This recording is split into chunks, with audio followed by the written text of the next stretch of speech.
JuJu Watkins is the truth. There's no denying it. And she's made me a full-on convert. Not that I didn't respect her game before, but I was blown away by the way she's played against UCLA.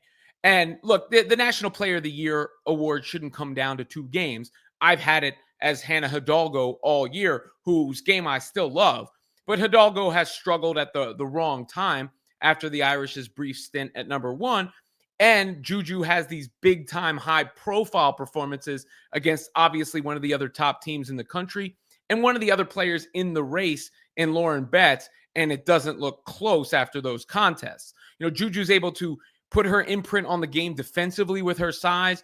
She bullied the Bruins getting to the rim. She punished them from the perimeter. And then obviously her season averages are what they are as well. So I think in the process of what she did against UCLA, she seized control of the National Player of the Year race because it's hard to watch her in those games and think anybody's better. And she has shown that the hype is very real because, JuJu in those moments kind of takes your breath away with the way she can impact the game. And that's what happened against UCLA. Here are some of the highlights. You can see the swag, the aura that she has as well. Again, she's won me completely over. Not that was never against her or anything, of course. That'd be silly. But sometimes there's a little, look at that aura. There's a little backlash to everybody anointing somebody, and then there's just what is patently obvious, as you can see there with that pull-up 3. Here she is coming. Look, all right, I'm going to pull up in your face. What are you going to do about that? Oh, I'm going to take you.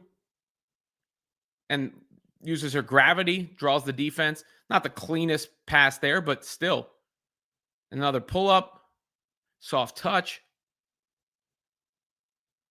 3-ball. When she's got the 3-ball going, there ain't nothing you can do. It's her size. And she just looks more fluid and confident now, too. Getting to the left. Cash. Defense. Running the floor.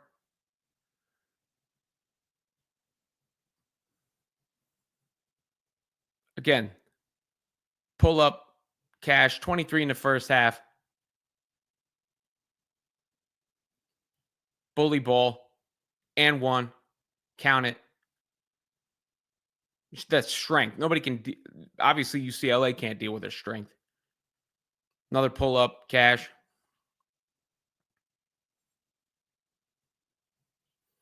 I mean, this is a star in the making, right? And the more she does this in March, the bigger her star becomes, especially if she's going to be there for a minute. That's the crazy part. I mean, obviously, she's WNBA ready right now. All the way to the hole. No one could watch this and think, oh, yeah, that's not a pro, right? I mean, a lock for the #1 pick in the draft the year she comes out. Get that out of here. So it's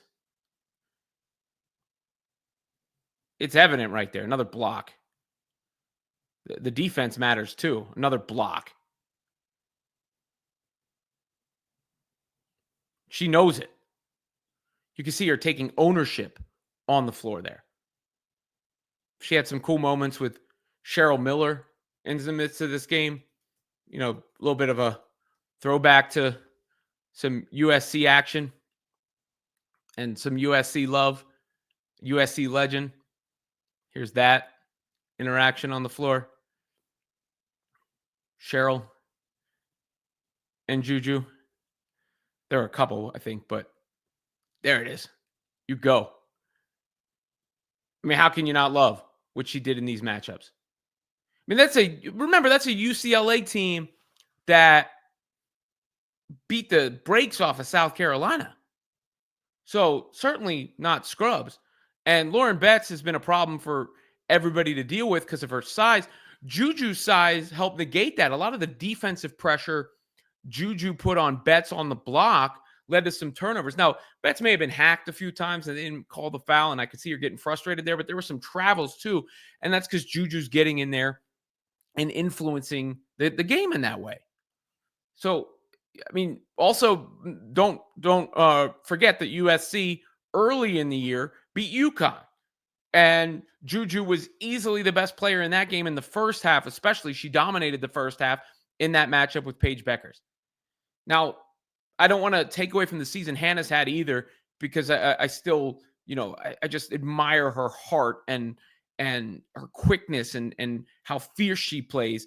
But you're going so far back to the beginning of the season to her performances against USC, where she outplayed Juju, and UConn, where she outplayed Paige, and obviously Notre Dame beat Texas as well. That maybe I'm guilty of what I'm talking about in a certain sense with the recency bias, because it's hard to see what you just watched and then go, well, what about what happened, in December?